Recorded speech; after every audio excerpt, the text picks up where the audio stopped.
Hello everyone. तो आज हम करने वाले हैं सीआरपीसी का सेक्शन 125 जो बताता है मेंटेनेंस के बारे में कि वाइफ, चिल्ड्रन और पेरेंट्स के क्या राइट्स होते हैं मेंटेनेंस के। इसमें क्या होता है कि अगर कोई पर्सन है, उसके पास सफिशिएंट मीन्स है, मतलब उसके पास पैसा है, पर वो फिर भी निगलेक्ट कर देता है मेंटेन करने के लिए उसकी वाइफ को, चिल्ड्रन को या पेरेंट्स को, तो उन जो वाइफ, चिल्ड्रन, पेरेंट्स उनके पास क्या राइट होता है, वो क्या कर सकते हैं, ये उसके बारे में बताता है। Section 125 of CRPC 1973 lays down the provisions of wives, children's and parents' right to maintenance। कि जो राइट्स हैं इनके मेंटेनेंस के, उनको बताता है section 125। According to it, if any person having sufficient means neglect or refuse to maintain, अगर किसी पर्सन के पास सफिशेंट मीन्स है, मीन्स उसके पास सफिशेंट मनी है, और फिर भी अगर वो रिफ्यूज़ कर देता है फॉलोइंग पर्सनस को, तो उसके अगेंस्ट सूट फाइल या पिटिशन फाइल की जा सकती है। कौन कौन से पर्सन कर सकते हैं? His wife. अगर जो पर्सन है वो अपनी वाइफ को मेंटेनेंस देने के लिए मना कर देता है और वाइफ अनेबल है उसको खुद को मेंटेन करने के लिए, तो वाइफ के पास ये राइट होता है कि वो पिटिशन फाइल कर सकती है हस्बैंड के अगेंस्ट में मेंटेनेंस लेने के लिए। हिज लेजिटिमेट और illegitimate minor child whether married और not unable to maintain herself. कि जो पर्सन है उसका लेजिटिमेट या इलेजिटिमेट कोई भी माइनर चाइल्ड है जिसकी शादी हुई है या नहीं हुई है, वो अगर खुद को अनेबल है मेंटेन करने के लिए, तो ये राइट होता है उस चाइल्ड का कि वो मेंटेनेंस ले सकता है खुद के फादर से। हिज लेजिटिमेट और इलेजिटिमेट चाइल्ड, जो पर्सन है उसका लेजिटिमेट या इलेजिटिमेट चाइल्ड है, not being a married daughter. अगर कोई पर्सन है उसका इलेजिटिमेट और लेजिटिमेट जो चाइल्ड है वो मेजॉरिटी अटेन कर चुका है, उसके बाद भी अगर वो अनेबल है खुद को मेंटेन करने के लिए, फिज़िकली और मेंटली वो डिसेबल है, तो ये फादर की ड्यूटी होती है कि वो मेंटेन करे खुद के चाइल्ड को, और ये राइट होता है उनका मेंटेनेंस देने का। अगर फादर रिफ्यूज़ कर देता है मेंटेनेंस देने के लिए, तो उसके पास जो चाइल्ड है उसके पास ये राइट होता है कि वो पिटिशन फाइल करे अपने फादर के अगेंस्ट में to get maintenance.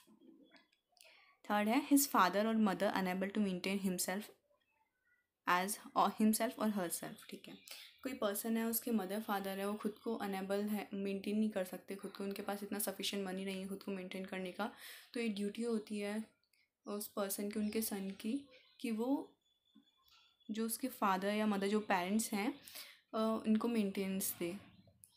Then such wife, children और parents shall have the right to maintain reasonable amount of maintenance from his husband, father and son respectively every month they can file petition against him. इसमें वही बात बोलिए कि अगर husband, father, सन जो भी है वो रिफ्यूज़ कर देता है मेंटेनेंस देने के लिए उसकी वाइफ, चिल्ड्रन या पेरेंट्स को, तो जो वाइफ, चिल्ड्रन और पेरेंट्स हैं वो उस पर्सन के अगेंस्ट पिटिशन फाइल कर सकते हैं और मेंटेनेंस ले सकते हैं एवरी मंथ, जैसा भी हो। Here wife includes a woman who has been divorced by or has obtained divorce from her husband and has not remarried। तो यहाँ पे जो वाइफ है हस्बैंड की, वो वाइफ होनी चाहिए जिसने डाइवोर्स ले लिया है हस्बैंड से और जिसने दोबारा शादी नहीं किया। Now following are rights of maintenance of illegitimate child, parents and wife। Section 125 1b and c of the code, legitimate child shall have the right of maintenance from his father if he is unable to maintain himself, he is minor, he is major but unable to maintain himself due to physical और mental abnormality और injury.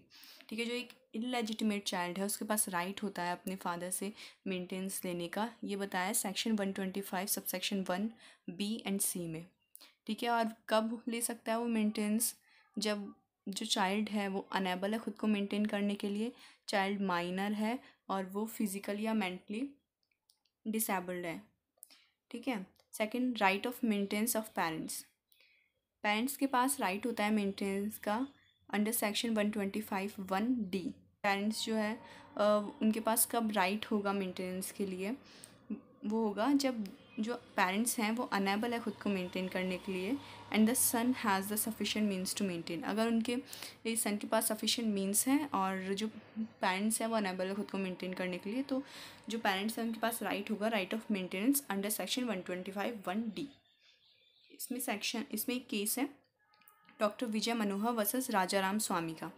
In this case, Supreme Court said that the liability of maintained parents is not only on sons but also on daughter. कि जो liability है खुद के parents को maintain करने की, वो सिर्फ सन्स की नहीं होती है, वो डॉटर की भी होती है.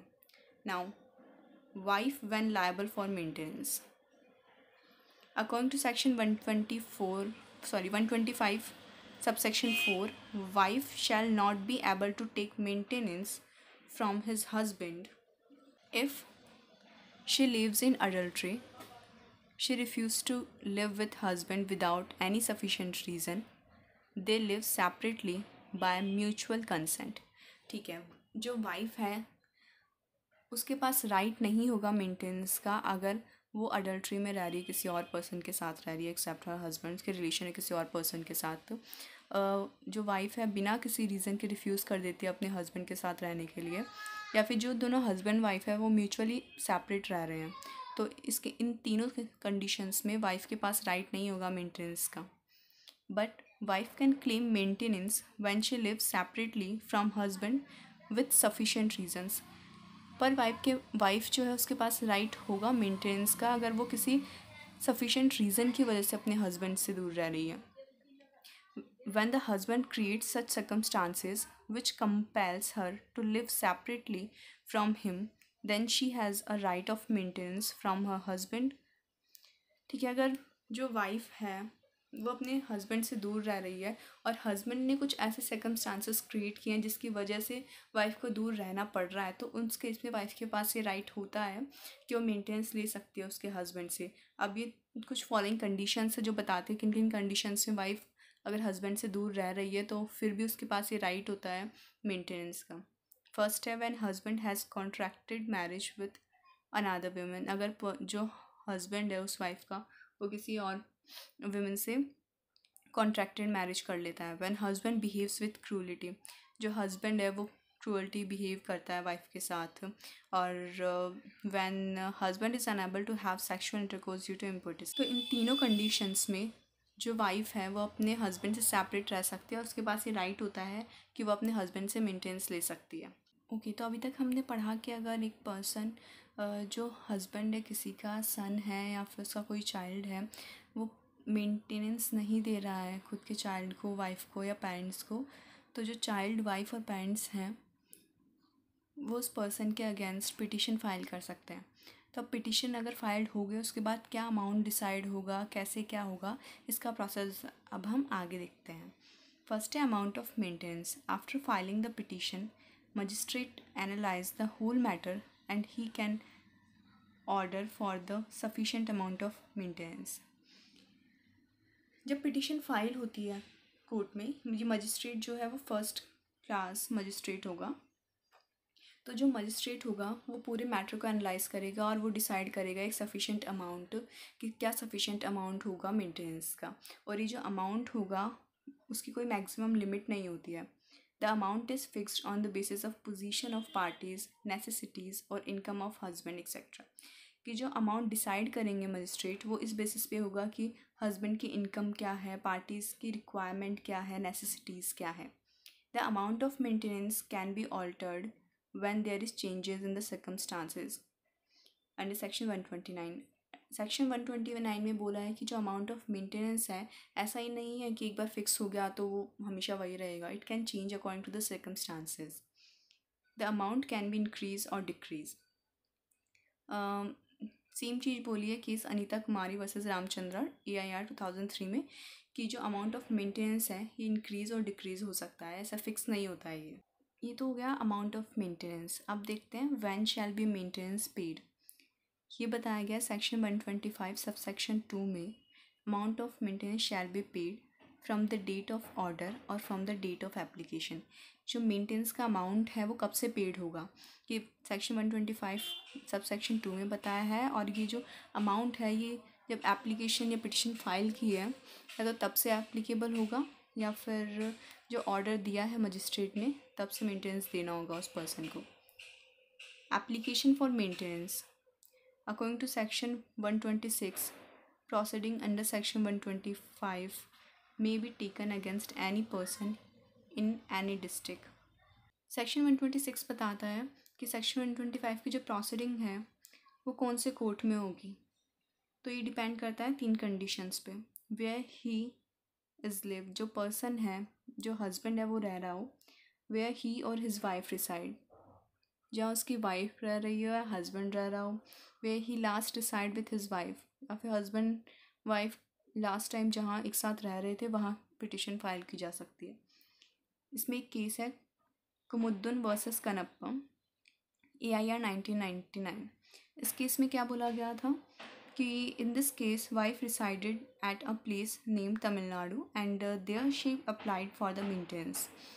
कि वाइफ थी, तमिलनाडु में रहती थी और उसने अपने हस्बैंड के अगेंस्ट मेंटेनेंस के लिए पिटिशन फाइल की, but magistrate dismiss the application on the ground that the husband was not with in its jurisdiction. But जो मजिस्ट्रेट थे डिसमिस कर दिया उन्होंने एप्लीकेशन को on the ground of jurisdiction कि जो हस्बैंड है वो जो कोर्ट का जुरिस्डिक्शन है उसमें रिसाइड नहीं करता है, तो इस वजह से एप्लीकेबल नहीं होगी application. Supreme court did not consider it correct and decided that application could be filed where wife resides. इस केस में सुप्रीम कोर्ट ने बोला कि ज़रूरी नहीं है कि हस्बैंड और वाइफ दोनों सेम जगह पे रह रहे हो, उसी जगह जो एप्लीकेशन है राइट ऑफ मेंटेनेंस की वो दी जाए। जहाँ वाइफ रह रही है या फिर हस्बैंड रह रहा है या फिर दोनों लास्ट टाइम जहाँ रहे थे वहाँ किसी भी डिस्ट्रिक्ट कोर्ट में एप्लीकेशन लगाई जा सकती है राइट ऑफ मेंटेनेंस की। Now consequences of non compliance of order, कि अगर कोर्ट का ऑर्डर अगर कंप्लाई नहीं किया जाता, माना नहीं जाता, तो उसके क्या क्या कॉन्सिक्वेंसेस हो सकते हैं। According to section 125 sub section 3, when a person fails to comply the order without sufficient reason, then the magistrate may issue a warrant for the levelling of amount and imprisonment for 1 month or till the remaining amount is unpaid. अगर person court का order देने के बाद उसे comply नहीं करता है तो जो मजिस्ट्रेट है वारंट इशू करेगा उसके हस्बैंड के अगेंस्ट, और उस पर जो फ़ाइन है वो लगेगा। उसे इम्प्रीजनमेंट भी हो सकती है 1 मंथ की, और तब तक उसे इम्प्रीजनमेंट में रखा जा सकता है जब तक कि वो रिमेनिंग अमाउंट पेड नहीं कर देता।